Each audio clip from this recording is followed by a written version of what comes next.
আমি যদি জিজ্ঞাসা করি ভাই আজানের পরের দোয়াটা কি বলেন তো, সবাই কি বলতে পারবো জি ভাই? পারবো না। আজানের পরের দোয়া কি? আল্লাহুম্মা সাল্লি আলা মুহাম্মাদিন ওয়া আলা আলি মুহাম্মাদ কামা সাল্লাইতা আলা ইব্রাহিম ওয়া আলা আলি ইব্রাহিম ইন্নাকা হামিদুম মাজিদ।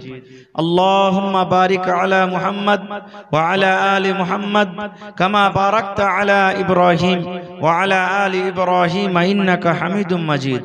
اللهم رب هذه الدعوة التامة والصلاة القائمة آت محمدا الوسيلة والفضيلة وابعثه مقاما محمودا الذي وعدته। এটা হলো কি আজানের পরের দোয়া। এগুলা আমরা শিখবো না ভাই। আজ আজানের মার্তাবা ফজিলত আমরা দিনে আজান হয়েছে কানে লিড ভরা আছে, আজান হয়েছে পকেটে মোবাইল বাজছে, আজান হয়েছে ঝগড়া করছি, আজান হয়েছে গল্প করছি, আজান হয়েছে দুনিয়ার সব যত আজবাজো কথা বলছি, বলি না আমরা ভাই? ওরে সুবহানাল্লাহ। আল্লাহর নবী বলেছেন, হে আমার উম্মত তোমরা শুনে নাও, যখন মুয়াজ্জিন সাহেব আজান দেয় ওর নিয়াতটা ওর অন্তরটা হইল এটাই, রব্বুল আলামিন আমি আজান দিয়েছি, আমার আজান শুনে মানুষেরা যেন 5 ওয়াক্ত নামাজ পড়ে, আল্লাহ তুমি নেকে দিও। দয়ার নবী বলেছেন, ওরে সুবহানাল্লাহ,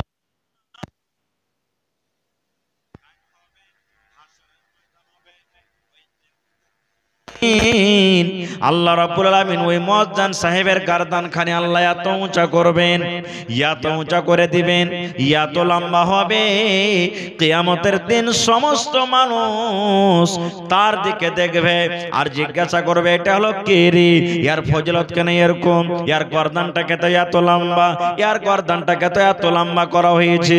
ওরে সুবহানাল্লাহ, সেই দিন মানুষেরা জানতে পারবে এই দুনিয়াতে মুয়াজ্জিন ছিল, এটা হলো মুয়াজ্জিন 5 ওয়াক্তের আজান দিয়েছিল। ওরে সুবহানাল্লাহ, এর ফজিলতের কারণে আল্লাহ রাব্বুল আলামিন তার গর্দানখানাকে লম্বা করে দিয়েছেন। 2 নম্বর ফজিলতে নবী বলেছেন, ওই একটা মুয়াজ্জিন যখন আজান দেয় তার আজানের আওয়াজ যত দূর পর্যন্ত যাবে রে মুসলমান, এদিকে ধরেন হাফ কিলোমিটার চলে গেল, এদিকে হাফ কিলোমিটার চলে গেল, এদিকে হাফ কিলোমিটার চলে গেল, যত দূর আজানের আওয়াজ যাবে তার আজানটা যত রকম জিন ইনসান মানুষ গাছ প্রাণী শুনবে, সমস্ত জিনিস কিয়ামতের দিন আল্লাহ তাবারাক ওয়া তাআলাকে বলবেন, এই রব্বুল আলামিন আব্দুল জব্বার সাহেব আজান দিয়েছিল, আব্দুল্লাহ আজান দিয়েছিল, আব্দুর রহমান আজান দিয়েছিল, এই আল্লাহ আমরা তার আওয়াজটা শুনেছি, আল্লাহ আমরা সাক্ষ্য দিচ্ছি, গাওয়া দিচ্ছি, আল্লাহ তার গুনাহকে তুমি maaf করে দাও। ওরে সুবহানাল্লাহ, আল্লাহ রাব্বুল আলামিনের দরবারে যখন ওই সমস্ত জিনিস গাওয়া দিয়ে দিবে, ওরে সুবহানাল্লাহ, এবার আপনারা বলেন ওই লোকটার স্থান জায়গা কোথায় হবে? নারে তাকবীর। আজ মন মোর চঞ্চল রে ভাই, ঝরে দুটি আঁখি, বোঝাইলে বুঝিস না তুই কোন জঙ্গলের পাখি রে, আজ মন মোর চঞ্চল রে, আজ মন মোর চঞ্চল রে ভাই, ঝরে দুটি আঁখি, বোঝাইলে বুঝিস না তুই কোন জঙ্গলের পাখি রে, আজ মন মোর চঞ্চল রে। কাঁচা বাঁশের খাট বাঁধিবে শুকনো পাতের ডোর, এমন করে বাঁধবে রে মন চলবে না তোর জোর রে, আজ মন মোর চঞ্চল রে। ভাই মুসলমান, আমি বলছিলাম যে ইলম শিখাটা হলো মুসলমানদের প্রতি ফরজ। ভাইরে, আজকে গ্রামে যদি জানাজা হয়, কুটুমের বাড়িতে গ্রামে যদি জানাজা হয়, নিজের গ্রামে যদি জানাজা হয়ে যায়, আশা করছি সব মানুষ আমরা জানাজার নামাজে হাজির হয়ে যাব। হব কি হব না? কিন্তু মুসলমান জানাজার নামাজে শুধু দাঁড় হয়ে জানাজার নামাজ শুধু পড়া হবে না, জানাজা কিভাবে পড়িতে হবে, জানাজা পড়ার তারিকা কি, জানাজার দোয়া কোন টাইমে পড়িতে হবে, এই সমস্ত তারিকা নিয়ম না জানা থাকতে গেলে আপনার জানাজা পড়া হলো না। হবে রুমাল বেঁধে মাথাতে টুপি দিয়ে লাইনে লেগে গেলাম, মোড়ল মারা গেছে, উমুক মারা গেছে, তুমুক মারা গেছে, মৌলানা মারা গেছে, না যাই তো লোক কি কইবে রে।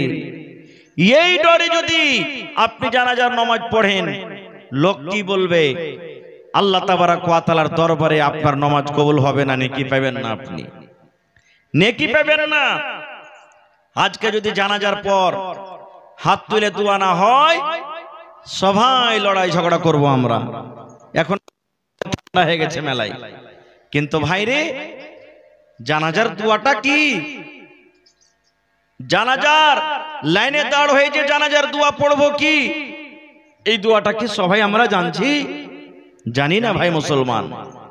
আল্লাহর নবী বলেছেন, হে আমার উম্মত তুমি শুনে নাও, যখন তুমি মাইয়াতকে সামনে রেখে জানাজার নামাজ যখন তুমি পড়বে, যখন মাইয়াতকে সামনে রেখে যখন তুমি জানাজা পড়বে, জানাজা পড়ার তারিকা তোমাকে জানতে হবে।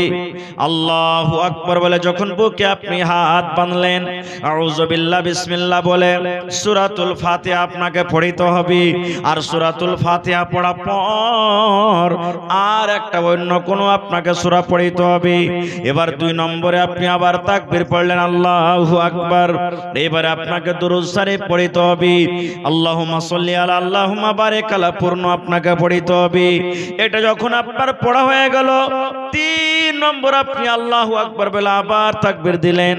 এবার আপনাকে জানাজার দোয়া পড়িতে হবে, আল্লাহুম্মা গফির লি হাইয়িনা ওয়া মাইয়াতিনা ওয়া শাহিদিনা ওয়া গায়বিনা ওয়া সাগীরিনা ওয়া কাবীরিনা ওয়া যাকারিনা ওয়া উনসানা, আল্লাহুম্মা মান আহইয়াইতাহু মিন্না ফাআহইহি আলাল ইসলাম ওয়া মান তাওয়াফাইতাহু মিন্না ফাতাওয়াফাহু আলাল ঈমান, আল্লাহুম্মা লা তাহরিমনা আজরাহু ওয়া লা তুযিল্লানা বাদা। এবার 4 নম্বরে আপনি আল্লাহু আকবার বলে আবার তাকবীর দিলেন। এবার তাকবীর দেওয়ার পর এবার আপনি সালাম ফিরলেন, আসসালামু আলাইকুম ওয়া রাহমাতুল্লাহ, আসসালামু আলাইকুম ওয়া রাহমাতুল্লাহ। কয়টা লোক জানি এটা তারিকা ভাই? থোড়া বক্সে আওয়াজ দিজিয়ে না ভাই। কয়টা লোক আমরা জানি? আমরা শিখারও চেষ্টা করি না ভাই। ভাই মুসলমান, আপনার বাড়িতে যখন সন্তান আসবে, বিবির সাথে যখন আপনি মিলন করবেন, বিবির সাথে যখন আপনি মিলন করবেন, যখন যখন মিলন করবেন আপনাকে দোয়া পড়িতে হবে। কয়টা লোক দোয়াটা জানছি? জানি না।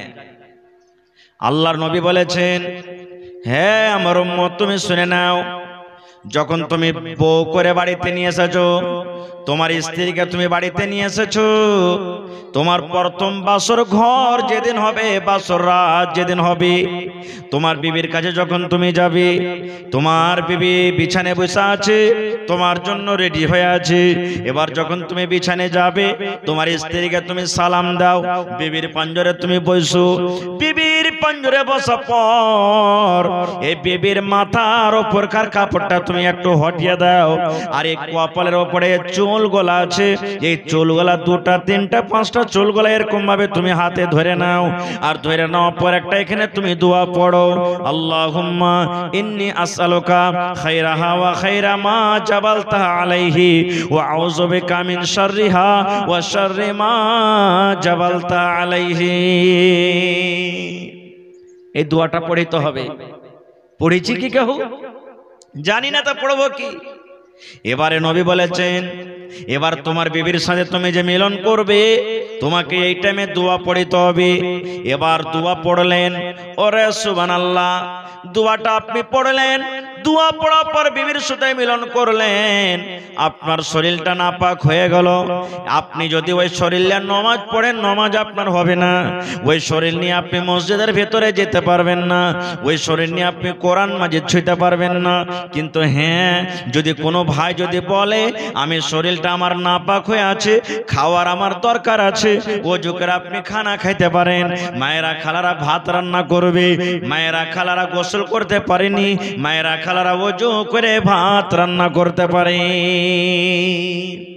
আল্লাহ নবীর জামানাতে রোজার মাস, নবীজি রোজা করবেন, বিবির সাথে মিলন করেছে, গোসল করব বলে ঘুমিয়ে গেছেন। এখনকার মতো নয়, সুবহানাল্লাহ, যে অ্যালার্মে লাগিয়ে রাখবে, ঘড়ি আছে, তারপরে মোবাইল লাগিয়ে রাখবে, মাইকে আওয়াজ হবে, মেলা এরকম ব্যবস্থা এখন। আল্লাহ রাসূলের জামানাতে নবীজি ঘুমিয়ে গেলেন, 1 ঘন্টা টাইম আছে, আধ ঘন্টার টাইম আছে, 20 মিনিট টাইম আছে, বারবার এলান হইতে আছে। তখন এরকম এলান হতো না, একটা আজান হইতো সাহারি খাওয়ার টাইমে। এমন টাইমে নবীজি জাগলেন, ওরে সুবহানাল্লাহ, এমন টাইমে নবীজি জাগতে পারলেন। যদি গোসল করতে যায়, সাহারি খাওয়া কিন্তু ছুটে যাবে।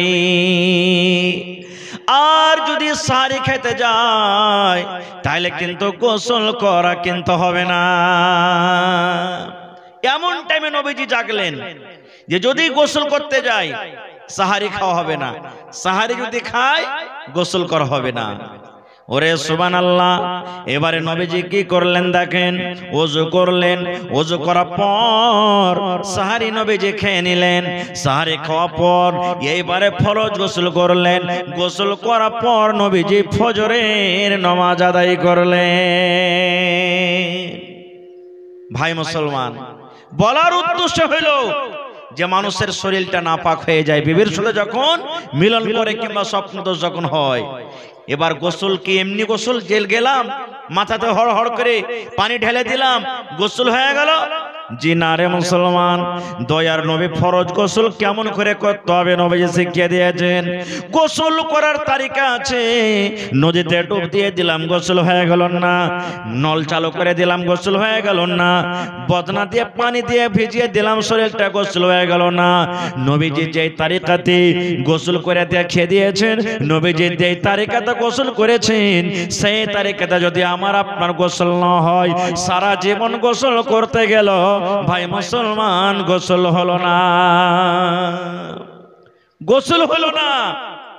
এগুলা শিখবেন কোথায়? মাদ্রাসাতে না বাড়িতে? কোথায় শিখবেন এগুলা? মাদ্রাসাতে। আল্লাহর নবী একদিন নামাজ পড়ছেন, নবীজি নামাজ পড়ে মসজিদের এক কোণাতে নবীজি বসে আছেন। হাদিস বুখারী শরীফের। একজন সাহাবী, ওরে সুবহানাল্লাহ, কোণাতে নামাজ পড়ছেন। নবীজি আমার তার দিকে দেখছেন যে আমার সাহাবী কিভাবে নামাজ পড়েন। নবীজি নামাজ পড়ে বসে আছেন, ওই সাহাবী মসজিদের আর এক কোণাতে নামাজ পড়ছেন। নামাজ পড়ে এবার নবীর কাছে চলে গেলেন, নবীকে সালাম দিলেন, আসসালামু আলাইকুম ইয়া রাসূলুল্লাহ। নামাজ পড়ে নবীর কাছে গেলেন, নবীকে সালাম দিলেন, আসসালামু আলাইকুম। নবীজি সালামের জবাব দিলেন, ওয়া আলাইকুম আসসালাম ওয়া রাহমাতুল্লাহ।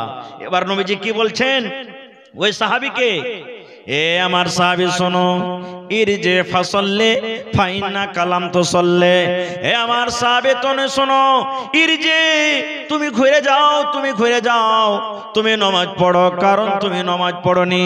ইরজে ফাসাল্লি ফাইন্না কালাম তুসাল্লি, তুমি যাও তাড়াতাড়ি করে আগে নামাজ পড়ো, কারণ তুমি নামাজ পড়োনি।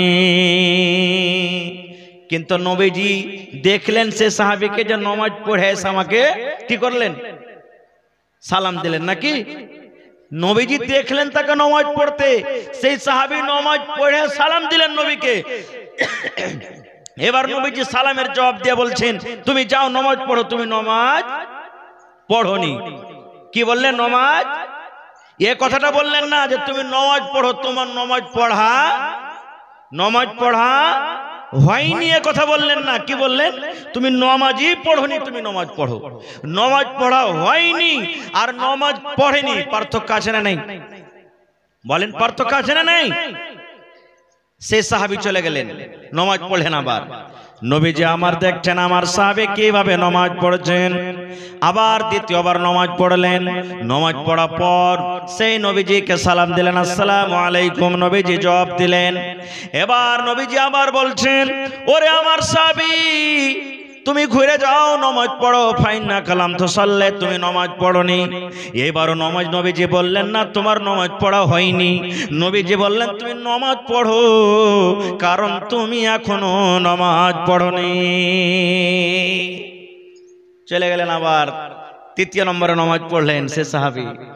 এ জমানার মানুষ যদি হইতাম তো কত মনে মনে গাল দিতাম, সালাম উলবি কত নামাজ পড় জানিস তুই? হ্যাঁ, কত বড় তুই নমাজির বেটা, নমাজি হয়ে গেছিস। আমি বারবার নামাজ পড়ছি আর তুই কইছিস নামাজ পড়া হয়নি। সুবহানাল্লাহ। সেই সাহাবী চলে গেলেন, যাওয়ার পর এবারে 3 নম্বরে নামাজ পড়লেন। তৃতীয়বার নামাজ পড়ার পর এবার নবীজিকে আবার যা বলছেন, আসসালামু আলাইকুম ইয়া রাসূলুল্লাহ। দয়ার নবী আবার বললেন, ও আমার সাহাবী, ইরজি ফাসাল্লি ফাইন্না কালাম তুসাল্লি, তুমি যাও বাবা নামাজ পড়ো, কারণ তুমি এখনো নামাজ পড়োনি। হাদিসে এসেছে 3 বার কিংবা 4 বার নবীজি বলেন যাও নামাজ পড়ো, নামাজ পড়ো, নামাজ পড়ো। বারবার নামাজ পড়ছে না, নবীকে এসে সালাম দিচ্ছেন। নবীজি বলতে আছেন নামাজ পড়ো, তুমি নামাজ পড়োনি। 3 বার কিংবা 4 বার যখন হয়ে গেছে, তখন সেই সাহাবী বলছেন, আল্লিমনি ইয়া রাসূলুল্লাহ। ওরে সুবহানাল্লাহ। সেই সাহাবী বললেন, ইয়া আল্লিমনি ইয়া রাসূলুল্লাহ, আল্লাহর নবী গো, আপনি আমাকে নামাজ পড়া শিখিয়ে দেন গো নবীজি। কেমন করে নামাজ পড়িতে হয়, ইয়ার থেকে আমি ভালো করে নামাজ পড়িতে জানি না গো নবীজি। আপনি 3 বার 4 বার আমাকে ঘুরিয়ে ঘুরিয়ে দিলেন, নামাজ পড়ো, তোমার নামাজ পড়া হয়নি। নবী গো, ইয়ার থেকে ভালো করে আমার নামাজ পড়া হবে না, ইয়ার থেকে ভালো করে রুকু করতে পারবো না, ইয়ার থেকে ভালো করে সাজদা করতে জানি না, ইয়ার থেকে ভালো করে নামাজ পড়া আমার হবে না। নবী গো, আপনি শিখিয়ে দিন কেমন করে আমাকে নামাজ পড়িতে হবে। তখন নবীজি শিখিয়ে দিলেন কিভাবে নামাজ পড়িতে হবে। আমি হাদিসটা খুব লম্বা, ওদিকে যাব না। তো এই নামাজের তারিকা কোথায় শিখবেন? বাড়িতে না মাদ্রাসাতে? জোরে বলেন। মাদ্রাসাতে শিখতে হবে। ভাই মুসলমান, আজ আমরা মুসলমান বেটারাকে কোনোদিন নসিহত করি না, করছি? আমারকে নসিহত কি হবে? ছোট্ট যখন থাকবে ছেলে পিলা, বাজার যাব, নানি এসেছে, দাদি এসেছে, যাইবে বেরিয়ে, বাই বাই, টাটা, বলি না? বলি না? কি বলবো? Bye bye, tata. সুবহানাল্লাহ। এ মুসলমান, বাই বাই টাটা না বলে ওই ছেলেটাকে যদি আপনি শেখান, বেটারে, যখন তুমি কোনো মানুষের সাথে, মুসলমানের সাথে, মার সাথে, বাবার সাথে দেখা করবে, তখন তুমি সালাম দিবে, আসসালামু আলাইকুম ওয়া রাহমাতুল্লাহ। এটা দোয়া হলো না? হলো না? আজকালকার চাংড়া পিলাও দিল্লি পাঞ্জাবে আছে। হ্যাঁ, কে? হ্যালো গুধার মা, কেমন আছে রে? গুধার মা গুধির বাপ কহি গল্প করবে না, বিবির সাথে আপনি গল্প করবেন তো সালাম দেন, সালাম দিতে হবে আপনাকে। কিন্তু জানি না তার লাগে না গুধার মা গুধির বাপ নাকি? কেমন আছিস বে, এই শালা হারামি কুণ্ডে চলে গেছে বে, এই বিবিকে এরকম করে কথা বলবে না। ভাই, বাচ্চাকে সালাম শেখান। আজ যেমন বসে বসে জালসা শুনছেন, আল্লাহর নবীর জামানাতে একটা মজলিস লেখা আছে, নবীজি মজলিসে আছেন, সাহাবায়ে কেরাম বসে আছেন। একজন সাহাবী এলেন, আসসালামু আলাইকুম, এই কথাটা বলে সে সাহাবী মজলিসে বলে গেলেন।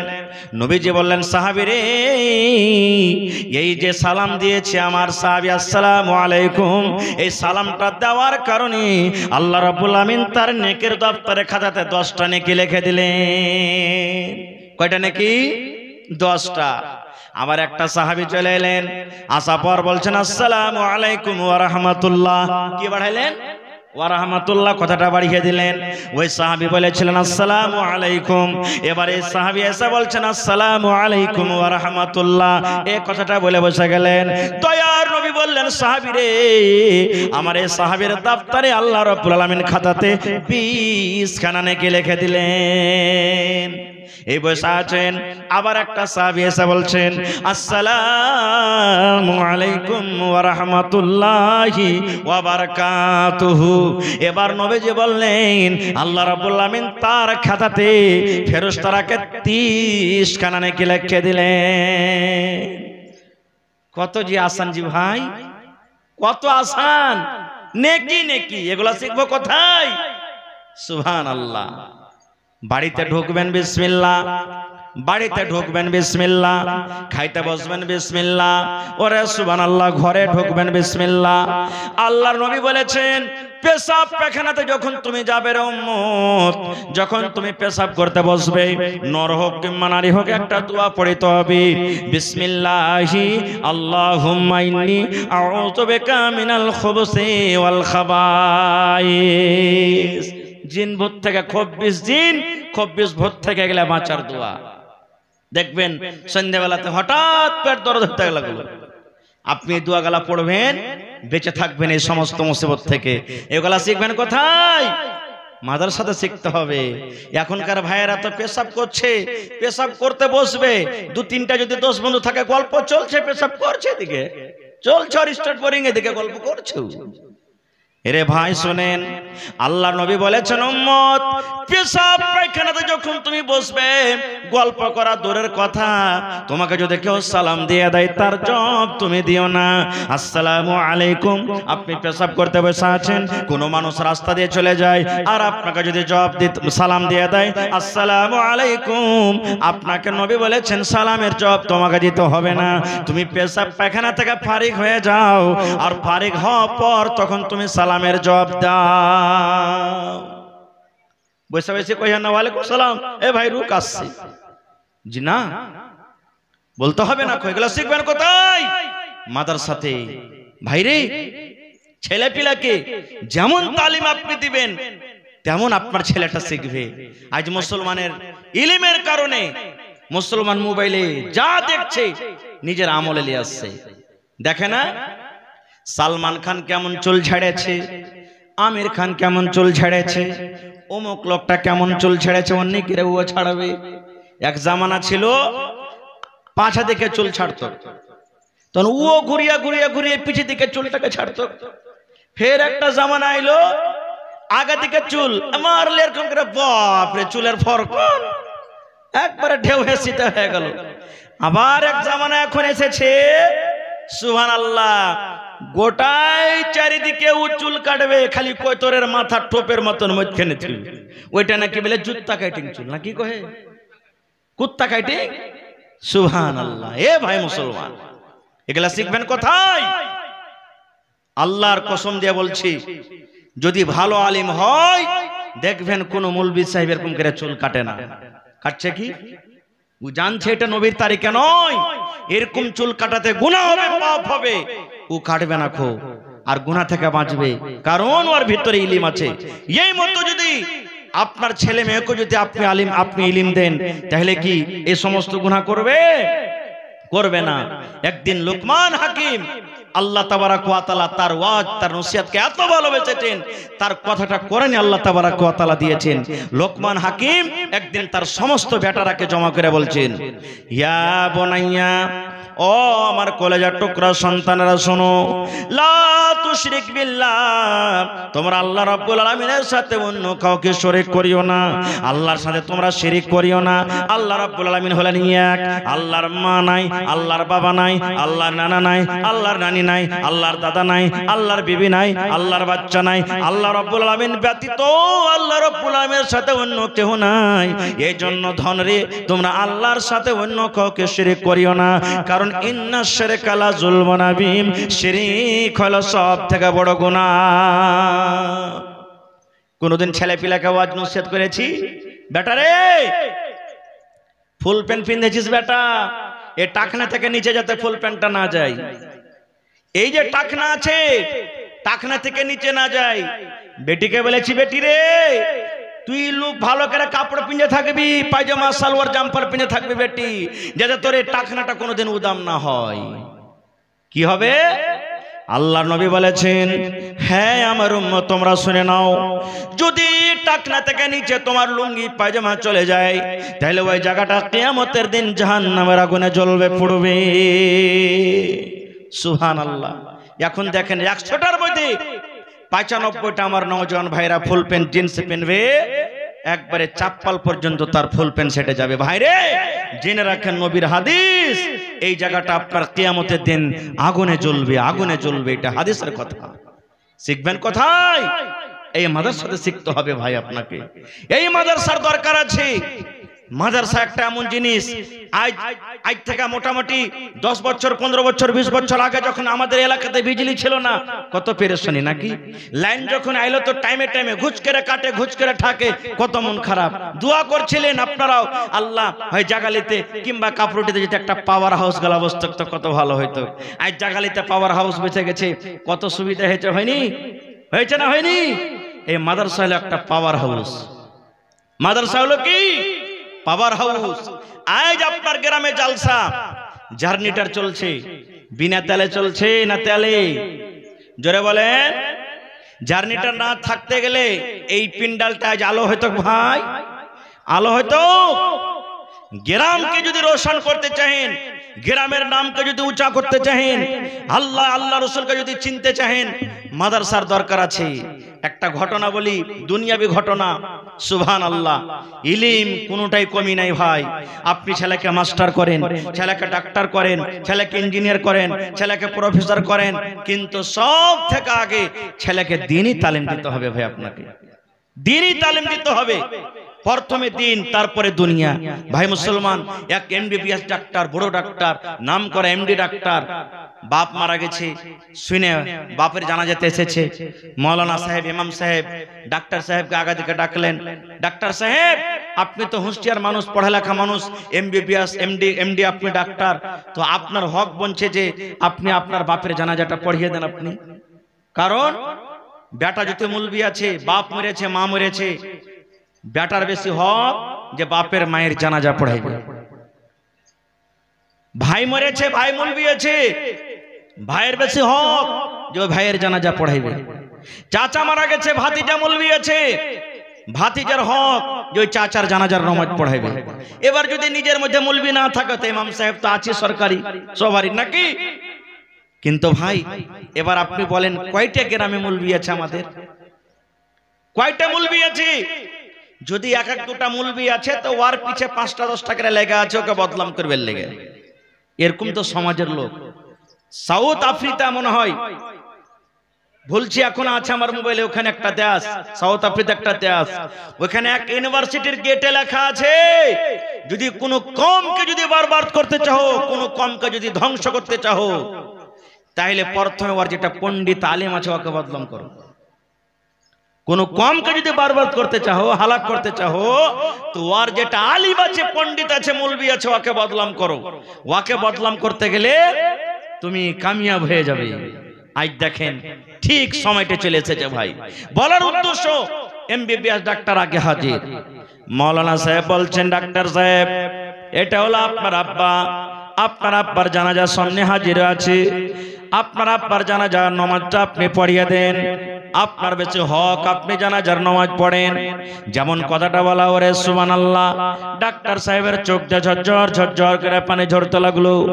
ওই ডাক্তার সাহেব কাঁদতে লাগলেন, চোখ দিয়ে ঝরঝর ঝরঝর ঝরঝর করে পানি ঝরছে।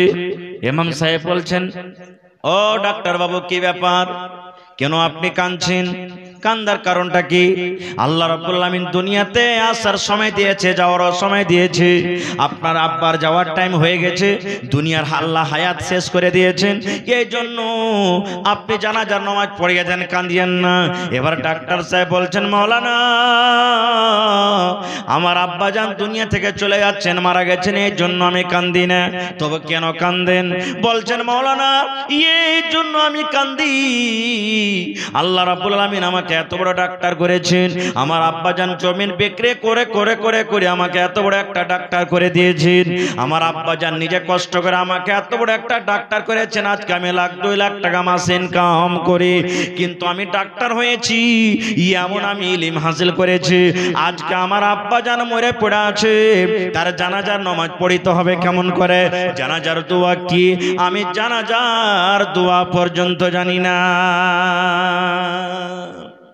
জানাজার দোয়া পর্যন্ত আমি জানি না খো ভাইরে।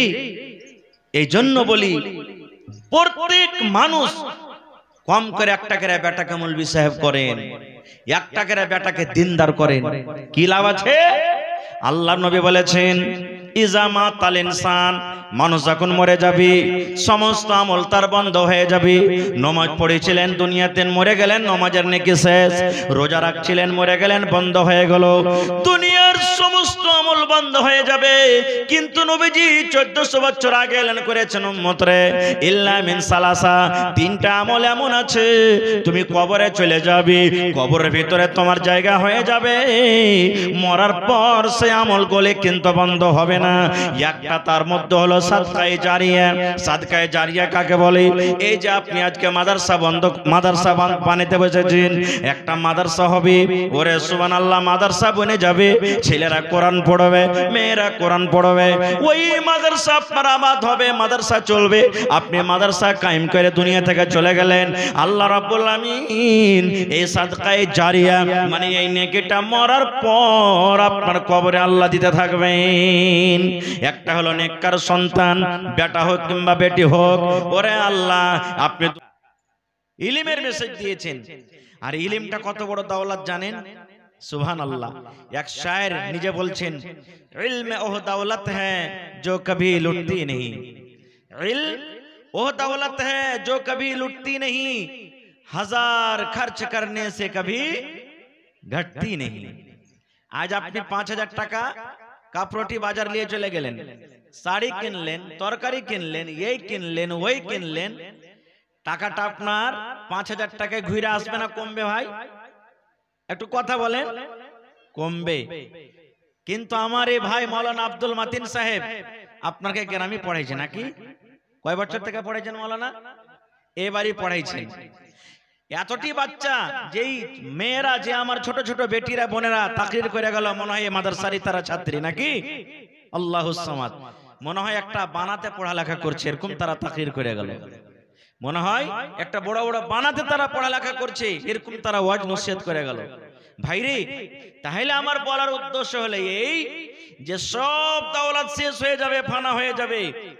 রাস্তা দিয়ে 1 লাখ টাকা আপনার পকেটে আছে, ডাকাত বদমাশ গুন্ডা আপনাকে বন্দুক দেখিয়ে টাকা নিতে পারবে, কিন্তু আপনার ভিতরে যে জ্ঞান, যে ইলম খানটা আছে, নিতে পারবে কি? কাটতে পারবে? 5টা ভাই আছে, বাপের 20 বিঘা জমিন আছে, সব বরাবর করে ভাগ করতে পারবে, কিন্তু একটা ভাই পড়ে লেখে আলিম হয়েছে কিংবা মাস্টার হয়েছে, ওর ভিতরকার ইলম খানটা ভাগ করতে পারবে? পারবে না। খুব একটা মাওলানা সারা জীবন, আই ধরেন যে আমি 10 বছর 15 বছর থেকে ওয়াজ করছি, ইলম দৌলত যদি ঘটতো তাহলে আজ অবস্থা এমন হইতো যে স্টেজে এসে কি বলবো খুঁজে পেতাম না, হইতো কি?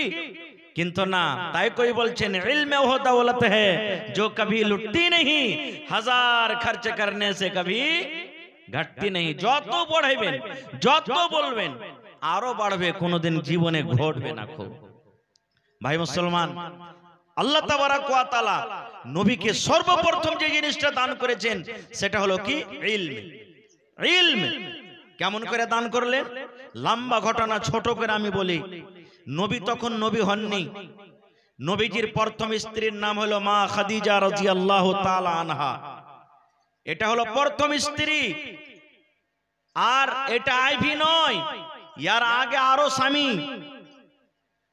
যে মারা গেছেন কিংবা তালাক দিয়ে দিয়েছেন। মা খাদিজা রাদিয়াল্লাহু তাআলা আনহা একটা সাইয়্যিবা মেয়ে ছেলে, আগে স্বামী ছিল, পরে নবীর জাওজিয়াতে এসেছেন। সুবহানাল্লাহ। নবীজি বাড়ি ঘরকে ছেড়ে কোথায় চলে গেলেন? গারে হেরাতে। যেমন আপনার গ্রামের ছেলেরা মেয়েরা কেউ বানাতে, কেউ মাদ্রাসাতে পড়ালেখা করতে যায় কি যায় না ভাই? আছে না নাই? এবার মা বাপ কি করবে? চেটে চিড়া দিবে, যা বেটা 1 মাস আসবি না, 15 দিন আসবি না, যা সকাল সকালে চিড়া গালা খাবি, বিস্কুট দিবে, টাকা দিবে, এরকম দেন কি দেন না?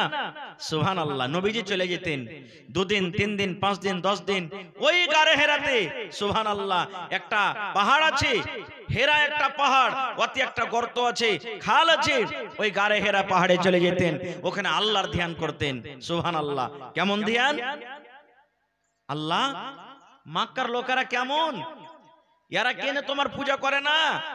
আল্লাহ এরা পাথরের পূজা কেন করছে? আল্লাহ এরা গাছের পূজা কেন করছে? আল্লাহ এরা মদ কেন পান করছে? আল্লাহ এরা লড়াই ঝগড়া কেন করছে? হে রব্বুল আলামিন, এরা নিজের মেয়েকে কেন জমিনে দফন করে দিচ্ছে? এই বিভিন্ন রকমের ভাবা চিন্তা করতেন। সুবহানাল্লাহ। নবীজি কোনো মাদ্রাসাতে পড়িতে যাননি, নবীজি কোনো মাওলানার কাছে জীবনে কোনোদিন পড়িতে যাননি, নবীজির দুনিয়াতে ওস্তাদ কেহ নেই। সুবহানাল্লাহ। আজ যদি ডাইরেক্ট আমি আপনাকে বলি জীবনে কোনোদিন পড়েননি ভাই, আমার সাথে সাথে আপনি কোরআন পড়েন, পারবেন পড়িতে ভাই? পারবেন না। ঠিক আমার নবী, আপনার নবী, নবী মুহাম্মদ সাল্লাল্লাহু আলাইহি সাল্লাম গারে হেরাতে বসে আছেন আল্লাহর ধ্যানে। আল্লাহ তাবারাক ওয়া তাআলা আদেশ করলেন জিবরিল ফেরেশতাকে, এই জিবরিল, যাও মক্কা নগরে ওই হেরা পাহাড়ের গর্ততে আমার নবী বসে আছেন, যাও তুমি ওখানে পাক পবিত্র আমার 30 পারা কোরআনের মধ্যে সর্বপ্রথম যেটা আল্লাহ তাবারাক ওয়া তাআলা জিবরিলকে ডাক দিয়ে দিলেন সেটা হলো সূরাতুল আলাক, অর্থাৎ ইকরা বিসমি সূরা থেকে 5 খানা আয়াত আল্লাহ দিয়ে দিলেন জিবরিলকে, যাও আমার নবীর কাছে নিয়ে চলে যাও। জিবরিল ফেরেশতা চলে গেলেন। আচ্ছা আপনারা বলেন তো, নবীজি কি জিবরিল ফেরেশতাকে আর আগে কোনোদিন দেখেছেন? নবীজির সাথে কি দেখা হয়েছে? নবীজি কোনোদিন দেখেননি। সুবহানাল্লাহ। নবীজি একাই গর্ততে বসে আছেন, জিবরিল ফেরেশতা গেলেন। জিবরিল ফেরেশতা যাওয়ার পর সালাম কালাম হলো, এবার নবীকে বলছেন, ইকরা ইয়া মুহাম্মদ, এই মুহাম্মদ তুমি পড়ো। সর্বপ্রথম দেখেন নবীজিকে যে মেসেজ আল্লাহ তাআলা দিলেন সেটা হলো কি, ইকরা ইয়া মুহাম্মদ, এই মুহাম্মদ তুমি পড়ো। এবার নবীজি কি বলছেন জানেন? রে আল্লাহর বান্দা, তুমি আমাকে পড়ার কথা বলছো, তুমি পড়ো। দয়ার নবী বললেন, আমি পড়িতে জানি না, কি পড়বো? আমি পড়ালেখা জানি না, আমার জিভে উল্টে না, আমি পড়িতে পারবো না, পড়ালেখা আমার কাছে হয় না, আমি জানি না পড়ালেখা করতে। এবার আপনারা বলেন, মাদ্রাসা আপনার খোলা আছে, স্কুল পঞ্জরা আছে রে মুসলমান, যদি আপনার ছেলে পড়িতে গেল, আপনার মেয়ে পড়িতে গেল, যদি ওই ছেলে এবং মেয়ে মাস্টার মাওলানাকে সবক যদি শুনাইতে না পারে, পড়ালেখা যদি ভালোভাবে করতে না পারে, তাহলে আদব দেওয়ার জন্য ওই মাওলানা কিংবা মাস্টার ছেলেটাকে মারবে কি মারবে না? বলেন, মারবে? কত জায়গাতে ফেরিটা ভাই আছে যে যদি ছেলেটাকে খালি মারে তো আর বাপ রাগ করে দাও হাসিলে দৌড়ে চলিয়ে মৌলবীকে মারতে। হ্যাঁ, আমার বেটাকে তুই মারবি? আমি একটা ফুলের চিটকি ঠেকাই না, এত কষ্ট করে মানুষ করছে, তুই মৌলবি আমার বেটাকে মারবি? এরে মুসলমান ভাই শোনেন, নবী আমার বসে আছেন, জিবরিল আমিন বলছেন, ইয়া মুহাম্মদ তুমি পড়ো। দয়ার নবী কাঁপতে লাগলেন, আল্লাহ আমার নাম কেমন করে জানলেন? ইয়ার সাথে আমার কোনোদিন দেখা হয়নি, ইয়াকে তো আমি চিনি না, একে আমি জানি না, কেমন করে আমার নামটাই জানলে? এবার নবীজি তখন বলছেন, এরে আল্লাহর বান্দা তুমি কে? আমাকে পড়ার কথা বলছো, আমি পড়ালেখা করতে জানি না, জীবনে কোনোদিন মাওলানার কাছে বসিনি, জীবনে কোনো মাকতাব যাইনি, জীবনে কোনো মাদ্রাসা যাইনি, কোনো মাওলানার কাছে ইলম হাসিল করিনি, এই জন্য আমি পড়ালেখা করতে পারবো না, আমার দ্বারাতে পড়ালেখা হবে না। ওরে সুবহানাল্লাহ। দয়ার নবী বললেন, যখন আমি এই কথাটা বললাম, ওই জিবরিল ফেরেশতা এইভাবে আমাকে এমন করে জড়িয়ে চাপলেন, ওরে সুবহানাল্লাহ।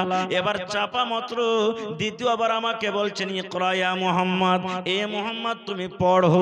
এবার যখন আমি দ্বিতীয়বার তার শোনা পরে কথাটাই বললাম, আমি পড়ালেখা জানি না, আমি কি পড়বো, পড়তে আমি জানি না, পড়িতে পারবো না। এবার নবী নবীজি বললেন, আবার আমাকে এরকম ভাবে জড়িয়ে ধরলেন, ধরে বুকের সাথে চাপলেন। এবার 3 নম্বরে আবার জিবরিল ফেরেশতা বলছেন, এ মুহাম্মদ তুমি পড়ো। নবীজি বললেন, আবার আমি পড়লাম, এর আল্লাহর বান্দা আমি পড়ালেখা জানি না, পড়িতে পারবো না। দয়ার নবী বললেন, এবার দ্বিতীয়বার জিবরিল ফেরেশতা আমাকে এমন জোর করে চাপলেন, ওরে সুবহানাল্লাহ, এমন জোর করে মজবুত করে চাপলেন, মনে হয় আমার শরীরের হাড় গহাড় মনে হয় একটা গোটা নাই, সমস্ত হাড্ডিগুলা ভেঙে গেল। এবার নবীজি তখন পড়িতে লাগলেন, ইকরা বিসমি রাব্বিকাল্লাযী খালাক। জিবরিল আমিন আগে আগে পড়েন, নবী আমার পিছন পিছন পড়েন। জিবরিল আমিন পড়েন, ইকরা বিসমি রাব্বিকাল্লাযী খালাক। নবীজি পড়িতে লাগলেন, ইকরা বিসমি রাব্বিকাল্লাযী খালাক। জিবরিল আমিন পড়েন, খালাকাল ইনসানা মিন আলাক। দয়ার নবী পড়িতে লাগলেন, খালাকাল ইনসানা মিন আলাক। এই করে করে 5 খানা আয়াত নবী শিখলেন। কয়খানটা আয়াত ভাই? 5 খানা আয়াত। চলে গেলেন। এবার আপনি বলেন, নবীজি একাই, কেহ নাই আঞ্জর পাঞ্জরে, নবীজিকে ডর লাগবে না লাগবে না? ভয় লাগবে না লাগবে না? আপনি রাস্তাতে চলে গেছেন, ধান জোগাইছেন, এখন তো ধান জোগার সিস্টেম আল্লাহর রহমতে উঠে গেছে, চোর চুহাড় আর নাই দুনিয়াতে, নাকি? নাহলে বাড়ি থেকে চুরি হতো। ধান জোগাইতে গেছেন, কুইড়া বুঝেন, কুইড়া খুব আমার এলাকাতে মাসুর আছে। কুইড়াতে আপনি ধান জোগাইছেন রাতের বেলা, তার একটা যদি বদমাইশ এসে আপনাকে চাইপে ধরে লাই, আপনি ডর লাগবে না ভাই? আপনাকে ডরাইবেন না, ডরাইবেন না। তারপরের দিন থেকে আপনি ধানই জোগাইতে যাবেন না, জান বাঁচে তো লাখ উপায়, আর যাবো না আমি ধান জোগাইতে। সুবহানাল্লাহ। নবীজি ভয় খেয়ে গেলেন, বাড়ি এলেন, আর থাকলেন না নবীজি। এবার নবী তাড়াতাড়ি বাড়ি এলেন। বাড়ি আসার পর নিজের বেবে খাদিজাকে বলছেন, খাদিজা রে, জাম্মেলুনি জাম্মেলুনি, আমাকে তুমি চাদরটা ওড়িয়ে দাও, আমাকে তুমি চাদর ওড়িয়ে দাও, আমাকে ওড়না দিয়ে ঢেকে দাও, আমাকে তুমি কম্বল দিয়ে ঢেকে দাও। ও আমার বেবি শোনো, আমি ওই গারে হিরাতে ছিলাম, একটা অপরিচিত মানুষ এমন জোর করে আমাকে চেপেছে, আমাকে হয়তো জিনে চেপেছে, আমাকে হয়তো ভূতে চেপেছে, আমাকে এমন করে জোর করে চেপেছে রে খাদিজা। ওরে সুবহানাল্লাহ, আমার ঘাড় গহাড় মনে হয় একটা ওর গোটা নাই। নবীজিকে জ্বর চলে এসেছে মনে হয়, থরথর থরথর করে নবীজি কাঁপছেন। এবার মা আয়েশা রাদিয়াল্লাহু তাআলা আনহা, কত জ্ঞানী জ্ঞানী, কত জ্ঞানী মহিলা, কত পড়ালেখা মহিলা শুনেন, কত হুঁশিয়ার মহিলা শুনেন। ওরে সুবহানাল্লাহ, মা খাদিজা বলছেন, নবী গো, আপনার মতো লোককে কোনোদিন জিনে ধরতে পারে না, আপনার মতো লোককে কোনোদিন ভূতে ধরতে পারে না, আপনার মতো লোককে কোনোদিন ক্ষতি কেউ করতে পারে না। কারণ আপনি একটা এমন মানুষ যারা কাপড় পিনতে পারে না, আপনি কাপড়ের ব্যবস্থা করে দেন। যারা বোঝা ডুইতে পারে না, বোঝার তাকে ডহার ব্যবস্থা করে দেন। যারা পেটে খাবার খাওয়া জোটে না, খানার ব্যবস্থা তারকে আপনি করে দেন। এই মতো লোকটাকে জীবনে কোনোদিন জিনে ধরতে পারে না, ভূতে ধরতে পারে না। ওরে সুবহানাল্লাহ, দেখেন মা খাদিজা রাদিয়াল্লাহু তাআলা আনহা আল্লাহুস সামাদ নবীজিকে কিভাবে সবর দিলেন। এই যুগেকার যদি মা খালারা হয়তো হাও মাও করে চিৎকার করে কাঁদত, ওগা মা গে, মা মরে গেল গে, আমি কি করে খাবো গে মা, এই কি হয়ে গেল, ওই হয়ে গেল, এই হয়ে গেল, কত রকম হাও মাও করে চিৎকার করতো। ভাই আমার, আমি ঘটনার দিকে যাব না, ওদিকে বলার উদ্দেশ্য হলো এই, আল্লাহ তাবারক ওয়া তাআলা সর্বপ্রথম নবীজিকে যে মেসেজ, যে পেগাম দিয়েছেন, সেটা হলো কি ইকরা, পড়ো। আজ আমরা মুসলমান কতটুক পড়ালেখা করছি বুঝতে পারছেন? পড়ে লেখে আমরা সম্পূর্ণ কেউ না মাস্টার হইতে পারছি, আর না আলিম হইতে পারছি। একটু পড়িনু, 2-4-5 ক্লাস পড়ে নিলাম, পড়ার পর কেউ তো হয়তো দোকানে লেগে গেল, কেউ হয়তো মেকানিকে লেগে গেল, কেউ হয়তো মোটরসাইকেল ভালো করা শুরু করে দিয়েছি, কেউ পাংচার ঠিক করতে লেগেছি। এই দুনিয়াদারিতে আমরা লেগে গেছি ভাই। ভাইরে, প্রত্যেক মানুষের পরে ইলম শেখাটা হলো ফরজ। আল্লাহর নবী সাল্লাল্লাহু আলাইহি সাল্লাম 1400 বছর আগে এলান করে দিয়েছেন, তলাবুল ইলমি ফারিজাতুন আলা কুল্লি মুসলিম। প্রত্যেক মুসলমান, নর হোক কিংবা নারী হোক, ইলম শেখাটা হলো কি ফরজ। ইলম শেখাটা কি ফরজ। আল্লাহুস সামাদ। ভাই মুসলমান, আপনারা বলবেন, এই মাদ্রাসাটা কি এই জামানাতি হয়েছে? মাদ্রাসাটা কি এই জামানাতি আছে? জি না, উলামায়ে কেরাম বসে আছেন, জিজ্ঞাসা করবেন আল্লাহুস সামাদ। আল্লাহর নবী মুহাম্মদ সাল্লাল্লাহু আলাইহি সাল্লাম যখন হিজরত করে মক্কা থেকে মদিনা এলেন, বেঈমান মুশরিক কাফেররা যখন নবীকে মারার জন্য বাড়ি ঘেরাও করলেন, আল্লাহ তাবারাক ওয়া তাআলার আদেশে নবীজি মক্কা শহর ছেড়ে মদিনা এলেন। মসজিদ হইল, এবার পড়ালেখা করতে হবে, ইলম শিখতে হবে। নবীর ছাত্র কে জানে?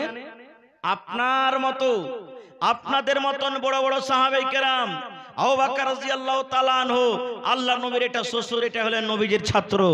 হযরত ওমর রাদিয়াল্লাহু তাআলা আনহু, এটা হলেন আল্লাহর নবীর শ্বশুর, নবীর ছাত্র।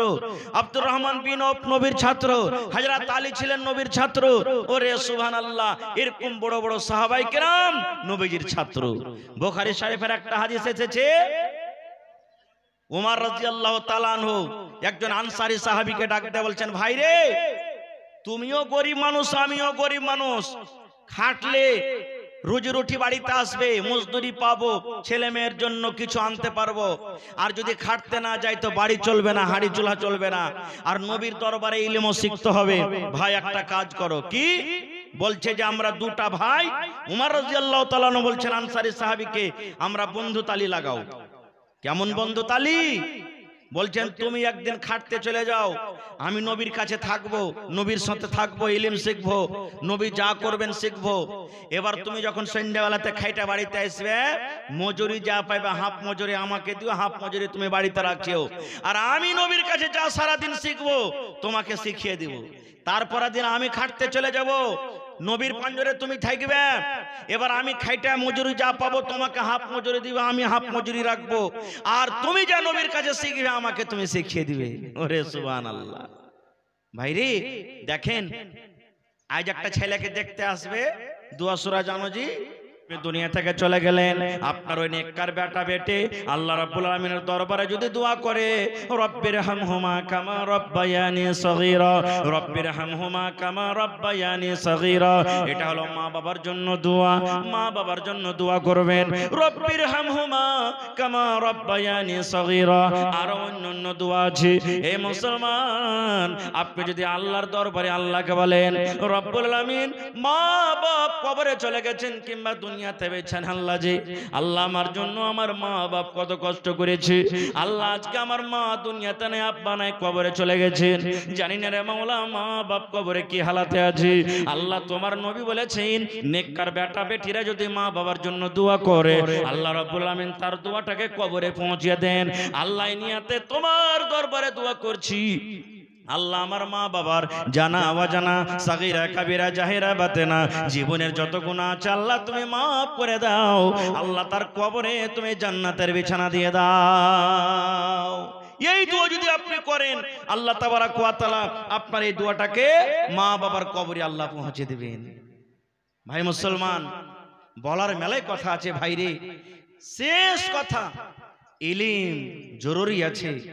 ইলম বিনা মানুষের জীবনটা আধুরা, ইলম বিনা মানুষের জীবন একবারে আধুরা। আল্লাহ রাসূল বলেছেন, রাত আর দিন কি সমান? রাত দিন সমান যে ভাই, জোরে বলেন, রাত আর দিন কি বরাবর? দিনের বেলাতে লাইটলে হাঁটেন না রাতের বেলাতে? রাতের বেলাতে। এই মতো রাত আর দিন যেমন বরাবর হইতে পারে না, এই মতো যারা জানে আর যারা জানে না কোনোদিন সমান হইতে পারে না, কোনোদিন সমান হইতে পারে না। ভাই মুসলমান, মানুষরা বলে বেটিকে পড়িয়ে লেখছে কি করবো রে, আজ সুবহানাল্লাহ ছোট ছোট বেটি ছেলেগুলা কত সুন্দর তাকরীর করলে। ভাই এই ছেলে একটা বেটাকে যদি আপনি পড়ান, একটাই লোককে পড়াইলেন, একটা বেটাকে পড়ান একটাই লোককে পড়াইলেন, আর একটা যদি বেটিকে পড়ান তো একটা পরিবারকে আপনি পড়াইলেন।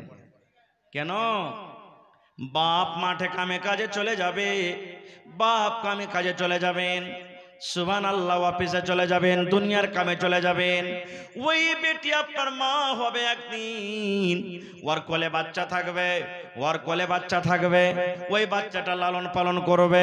মা যদি পড়ালেখা হয়, শরীয়ত বিরোধী কাজ বাচ্চাকে করতে দিবে না।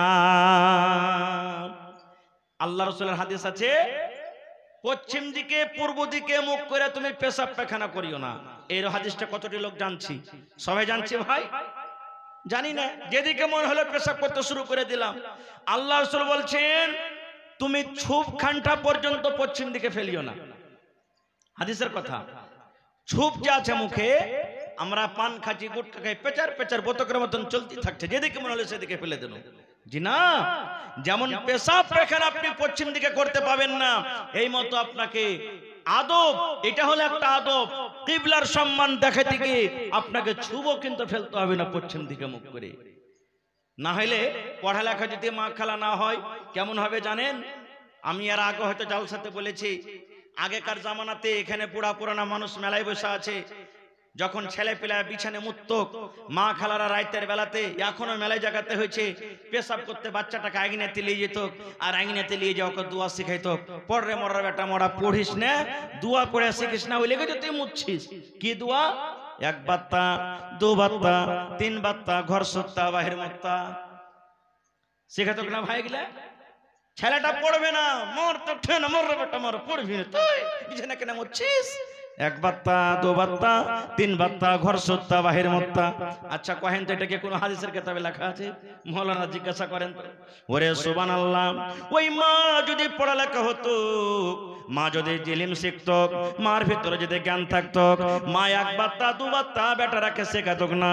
মা বলতেন বেটারে, আল্লাহর নবীর হাদিস আছে রে বেটা, দয়ার নবী বলেছেন যখন তুমি পেশাব পায়খানাতে বসবে তখন এই দোয়াটা পড়বে, বিসমিল্লাহি আল্লাহুম্মা ইন্নী আউযু বিকা মিনাল খুবুসি ওয়াল খাবাইস। এই দোয়াটা মা শেখাইতো, এই জন্য বেটিরাকে শিখাইতে হবে। এক কবি বলছেন, औरत घोइटा कुढ़ाएगी फिर भी पढ़ने जाएगी।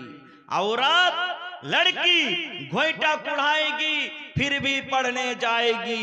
बेटी छेले घूठा कुढ़ाइबे, बेटी छेले झाड़ दिबे, बेटी छेले गोबर तुलबे, बेटी छेले दुनियार काम करबे किन्तु पढ़ितो जाबे। মেলায় মানুষ কয় পড়িয়ে লেখে কি করবে অত বেটি রাখবে, ই তো লোকের বাড়িতে যায় কি করবে, রুটি বানাবে, ভাত রান্না করবে, এই করবে ওই করবে, বেটি ছেলেকে ফের কত পড়ায়। সুবহানাল্লাহ। এ ভাই মুসলমান, না হযরত ওমর রাদিয়াল্লাহু তাআলা আনহু যখন খলিফা হলেন, রাজা হলেন, হযরত ওমর ফারুকের কাম কি জানেন? এখনকার তো রাজা নেতা যারা হবে যখন জিতে নিলে বাস আর লয়, কাউর মুখ দেখাবে না নাকি? উমর ফারুক এমন রাজা, রাতের বেলাতে হাঁটছেন, কোন বাড়িতে কে পেরেশানিতে আছে, কে খাইতে পেয়েছে কে পায়নি, কার বাড়িতে কোন বিপদ আছে, একদিন হাঁটছেন আর একটা মায়ের লোক আফসোস করে বাড়িতে কইছে, আজ যদি আমার পুরুষটা বাড়তে থাকতো তাহলে আমি খাটকে কিন্তু কাঁপিয়ে দিত না। তার খাহিশ এত উঠেছে, সুবহানাল্লাহ, মনের যেটা একটা নর নরীর সব সকলের যে একটা মনের আকাঙ্ক্ষা আছে মনে উঠেছে, বলছে যদি আজ আমার স্বামীটা বাড়িতে থাকতো আমি খাটকে হিলিয়ে দিতাম। উমর ফারুক কিন্তু কানে শুনে নিলেন, শুনে লওয়ার পর ফতুয়া জিজ্ঞাসা করতে গেলেন কাকে? নিজের বেটিকে। ওর বেটিকে জানেন? নবীজির স্ত্রী। নবীজির স্ত্রী হলেন হযরত ওমর রাদিয়াল্লাহু তাআলা আনহুর বেটি। চলে গেলেন, এবার বেটিকে বলছেন, বেটি রে একটা ফতোয়া জিজ্ঞাসা করতেছে যে রে মা। কি ফতোয়া? বলছে বেটি রে, একটা মহিলা একটা নারী নিজের স্বামী ছাড়া কতদিন থাকতে পারে? একটা মহিলা একটা নারী নিজের স্বামী ছাড়া একা একা কতদিন থাকতে পারে রে বেটি? হয়তো আর স্বামীটা খাটতে চলে গেছে, বিদেশে চলে গেছে, যুদ্ধতে চলে গেছে, এবার ওই স্বামীটা ছাড়া একটা মহিলা কতদিন থাকতে পারে? এবার ফতোয়া দিয়ে দিলেন, স্বামী গো, আব্বা গো, একটা বিহাদারি মেয়ে ছেলে 3 মাস কিংবা 4 মাস নিজের স্বামী ছাড়া আলাদা থাকতে পারে। যেমনই কথাটা শুনাম, এবার হযরত ওমর রাদিয়াল্লাহু তাআলা খবর নিলেন তার স্বামীটার বাড়ি ছাড়া কতদিন হইল, না তো ঠিক এতদিন হয়ে গেল। তাড়াতাড়ি করে হযরত ওমর রাদিয়াল্লাহু তাআলা চিঠি লিখে পাঠিয়ে দিলেন, ও আল্লাহর নবীর বীর মুজাহিদেরা শোনো রে, ও আমার বন্ধুরা তোমরা শোনো, যার বাড়ি ছাড়া 3 মাস 4 মাস হয়েছে তোমরা তাড়াতাড়ি করে বাড়ির দিকে তোমরা রওনা হয়ে যাও, বাড়ির দিকে তোমরা রওনা হয়ে যাও। ভাইরে বলার উদ্দেশ্য হলো, যদি এই বেটি যদি না পড়তো তাহলে ফতোয়া দিতে পারতো ভাই? পারতো কি? জীবনে পারতো না। খুব আল্লাহর নবী একদিন বসে আছেন, নবীজির স্ত্রী নবীর পাঞ্জরে বসে আছেন, একজন মহিলা এসে নবীকে প্রশ্ন করছেন, ইয়া রাসূলুল্লাহ, মায়ের লোকের যদি স্বপ্ন দোষ হয় তাহলে কি তাকে গোসল করতে হবে? কি বলছেন? মায়ের লোকের যদি স্বপ্ন দোষ হয় তাকে কি গোসল করতে হবে? রাসূল বললেন, জি হ্যাঁ, যদি মহিলাদের যদি স্বপ্ন দোষের পর দেখে যদি কোনো ভিজে বা কাপড় ভিজে থাকে তাহলে কিন্তু গোসল করতে হবে। লম্বা হাদিস। ভাইরে মাওলানা চলে এসেছেন, শেষ কথা, মাদ্রাসা চালান ভাই। এই মাদ্রাসা মসজিদ একটা এমন জিনিস ইয়াকার কোনো মানুষের ক্ষমতা নেই যে চালাইতে পারবে। আমার ভাই হোসেন সাহেব ধন্যবাদ জানাই, এত বড় মাদ্রাসা খোলার ইরাদা করেছে। ভাইরে এটা একটা খুব বড় হাতিয়ার, বড় সম্পদ, বড় দৌলত। মাদ্রাসা একটা খুব জরুরি আছে আপনার গ্রামে, এই জন্য মাদ্রাসা একটা দরকার আছে। মাদ্রাসা চালাইতে গেলে বিনা টাকাতে চলবে না, যেমন জার্নিটার বিনা তেলে চলে না, মাদ্রাসা চালাইতে গেলে বিনা টাকাতে মাদ্রাসা চলবে না। মাদ্রাসার ঘর বানাইতে হবে, মাদ্রাসাতে মাটি ভরতে হবে, মাদ্রাসাতে কুরসি লাগবে, মৌলভিকে বেতন লাগবে, বেঞ্চ লাগবে, টেবিল লাগবে, বিভিন্ন রকমের খরচ আছে ভাই। দেখি এই জন্য আজকে এই মাদ্রাসার জন্য কোন ভাই এমন আছেন 1 কাঠা জমিন দান করতে পারবেন? 1 কাঠা জমিন দান করতে পারবেন? দেখি কোন আল্লাহর বান্দা আছেন মাদ্রাসার জন্য? মাদ্রাসাটা আপনার যেখানে আছে আশেপাশে থাকলে আপনি লাগিয়ে দেন, আর যদি না থাকে মাঠে ময়দানে কোনো জায়গাতে আছে বিক্রি করেন, আর বিক্রি করে মাওলানা যা টাকা হবে আমি মাদ্রাসাতে লাগিয়ে দেব। আছেন কোন আল্লাহর বান্দা?